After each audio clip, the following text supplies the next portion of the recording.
Bienvenue sur le site de Crony. Je m'appelle Agathe Chevalier, je suis directrice adjointe de l'établissement public local de l'Aube. J'ai en responsabilité l'ensemble du site. On est sur un site qui à l'origine était un site de l'école des eaux et forêts, l'ONF. Cette école a été créée en 1961 pour former les bûcherons à l'origine. Et depuis, avec les lois d'orientation, effectivement, c'est devenu un lycée agricole à dominance forestière puisque nous ne faisons que des formations forestières, particulièrement sur la production et un petit peu sur la commercialisation. Ici, nous avons des formations par voie initiale et des formations en apprentissage et en formation continue, donc c'est-à-dire des adultes. Nos jeunes, quoi qu'il arrive, ils savent pourquoi ils viennent ici. Ils ont déjà une idée de leur métier, de ce qu'ils cherchent. Et souvent, c'est parce qu'ils ont rencontré en France des anciens élèves qu'on appelle communément des crognards et des crognardes. Le site il est composé de 149 hectares. L'avantage qu'on a, c'est que nous sommes le seul établissement de France à posséder une forêt, qui est une forêt régionale. Ça signifie que tous nos élèves apprennent le métier, les travaux pratiques sur une forêt de 145 hectares. Le fait de l'histoire des eaux et forêts garde ces valeurs qui sont là depuis 61. Il faut savoir qu'on fait du baptême de promotion, c'est-à-dire qu'on fait rentrer nos jeunes dans le monde professionnel. C'est une manifestation très importante où tous les professionnels sont là et chaque jeune reçoit une insigne où les valeurs sont inscrites qui est protection et honneur. Ce sont des valeurs qu'on essaye de faire acquérir à nos jeunes, à la fois ces valeurs d'esprit d'équipe, du collectif et surtout tout ce qui est dans le travail bien fait.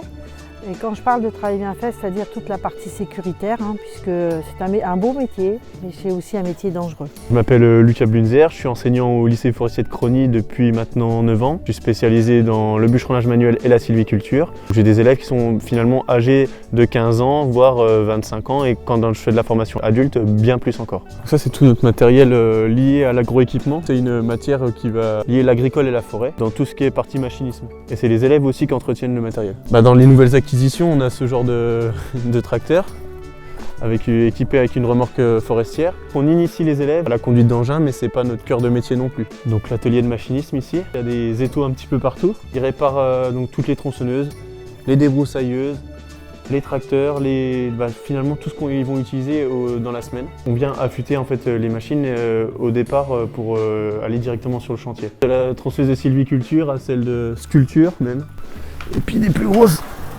à celle d'abattage. Donc voilà, vous avez de tout. Dans les travaux qu'on fait, vous avez ce genre de plantation là. Là c'est de la plantation de sapin de Noël. Des fois des artistes qui viennent faire des projets, monter des fois des sculptures.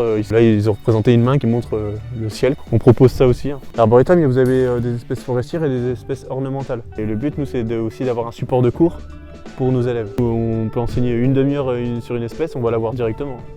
Elles sont toutes ici. Vous aurez par exemple ici un arbre qui est assez drôle, ça fait rire toujours les élèves, c'est le liquide en barre. Forcément. Ou Copalme d'Amérique de son autre nom. C'est vraiment un support incroyable.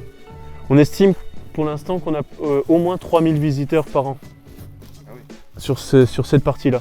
Ici, tous ces tas de bois-là, c'est des arbres qui étaient secs, qui étaient dangereux du coup, donc nous on n'abat que les arbres qui sont pas en bonne santé. Ça, il faut trouver le moyen de les revaloriser à chaque fois. Il faut avoir l'idée.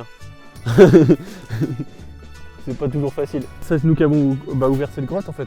Ce petit tunnel là. Il y existait un petit peu mais on s'est dit autant le faire en vrai quoi. Alors je m'appelle Nicolas Noé, je suis enseignant forestier au lycée de Crony. On essaie d'emmener nos élèves en forêt pour leur faire étudier des cas concrets. Quels sont les arbres qu'il faut choisir, qu'il faut favoriser? Eh bien c'est en étudiant le sol qu'on va savoir quelles sont les espèces adaptées. Par exemple ici au premier rang, on pourrait croire que le hêtre est à conseiller, mais avec le changement climatique et le peu de réserve en eau qu'il y a dans le sol, ce n'est pas un arbre sur lequel il faut miser à l'avenir. Sur une fosse, ce qu'il y a d'intéressant à voir, c'est qu'on fait apparaître toutes les racines des arbres qu'on voit et on s'aperçoit que plus on va profondément et plus les racines sont rares.